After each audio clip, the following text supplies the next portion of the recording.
Assalamualaikum. Apa khabar semua?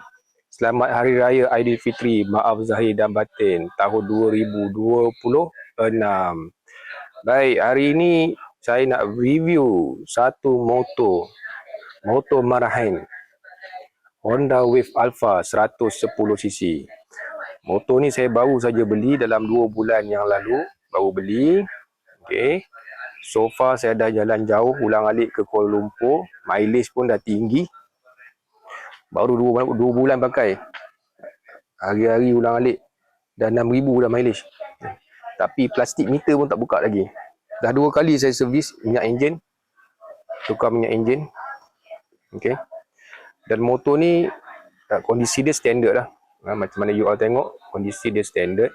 Cuma saya tambah aluminium top box. Aluminium top box. Saya tambah box ni supaya senang. Ada backrest punya pad. Senang nak sandar. Kadang-kadang saya bawa motor jauh-jauh. Kalau dah penat berhenti sekejap, boleh sandar belakang ni. Tak adalah sakit belaga dengan plastik ni. Kan? Ini saya pakai Motion Pro punya aluminium top box. Senang pakai yang ni. Tak payah nak kunci selalu. Lepas tu boleh isi barang. Dalam pun ada backliner. Kan? Ada backliner. Jadi tak adalah bising letak barang dalam ni. So far saya pakai motor ni. Alhamdulillah. Minyak pun jimat. Tak banyak kerenah. Saya isi full tank RM6 lah biasanya daripada kosong.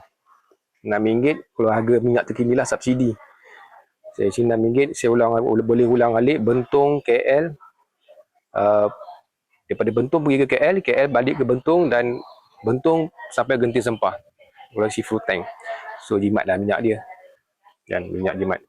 Cuma dari segi kelajuan, motor ni boleh pergi maximum speed yang pernah saya ride selama 2 bulan ni 110 je. Kalau dia lebih masuk 115 ni biasa dia akan cut off. Kalau turun bukit kan, bukit pergi sampai 115 biasa dia cut off lah. Tapi biasa boleh pergi 110. So okey lah. Kalau umur-umur macam ni 110 je cukup lah tu. Motor macam ni kan. So ni lah motor dia. Motor ni actually saya dah basuh sebenarnya. Lepas tu you all nampak bersih je. Ini tempat saya letak botol air.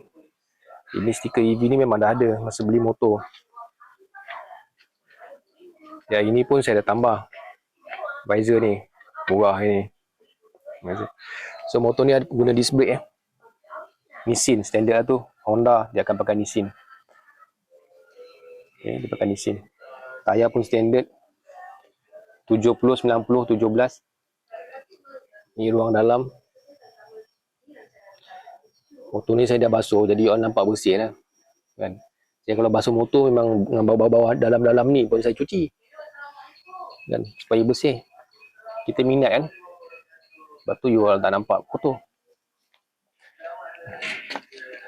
Ni block engine Honda. Ni bawah block engine. Ni bawah dia. Tengok. Okay. Ni chrome, exhaust chrome. Ni ruang dalam dia. Ini kompartmen untuk bawah seat. Okey, untuk bawah seat. Motor ni full injection ya. Nampak ni ada tulis full injection. Ini ruang ni actually you buka tangki minyak ni, you boleh letak penutup dekat sini. Itu tujuan dia. So ada sedikit kompartmen sini boleh isi barang. Helmet tak lepas lah. Tapi barang, dompet, handphone semua boleh isi dalam ni. Secure. Tak masuk air. Saya dah test dah. Memang tak masuk air. Memang tak masuk air. Okay. Motor ni saya beli harga dalam RM5,000 lebih. Cash on the road lah harga dia.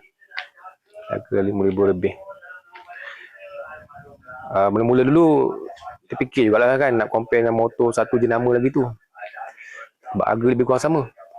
Tapi bila saya fikir balik, motor yang jenama satu lagi tu nampak simple sangat. Nampak simple sangat. Yang Honda ni nampak lah sikit curve dia. Ada chrome kat exhaust kan. Jadi saya ambil lah motor ni. Block engine pun ada tulis Honda, nampak. Block engine pun ada tulis Honda. So siapa-siapa rider-rider yang nak cari motor dah alik kerja, jimat, minyak jimat, nak maintenance pun murah, tak ada gegar-gegar, cover set tak gegar, body tak gegar, steady, carilah motor Honda Wave Alpha ni. Carilah motor Honda Wave Alpha ni, selesa bawa. Kang beli motor yang kadang-kadang murah sikit tu, cover set bergegar kan, motor bergegar, speed pun cukup-cukup makan kan. Jadi alang-alang tu kita extrakan duit kita sikit, setakat beza 1000, cari motor yang elok sikit lah. Terpulanglah pada selera masing-masing, setiap orang tak sama selera dia. Okay. So inilah motor dia, Honda Wave Alpha 110 tahun 2025. Ini motor yang baru saja saya beli pada tahun ini, usia 2 bulan. Okay, motor ni ulang alik pergi kerja. So kepada you all yang cari motor, carilah motor Honda Wave Alpha kalau minat lah. Okay, so ini saja buat orang pada hari ini. InsyaAllah kita jumpa lagi untuk video-video akan datang. Terima kasih semua. Assalamualaikum.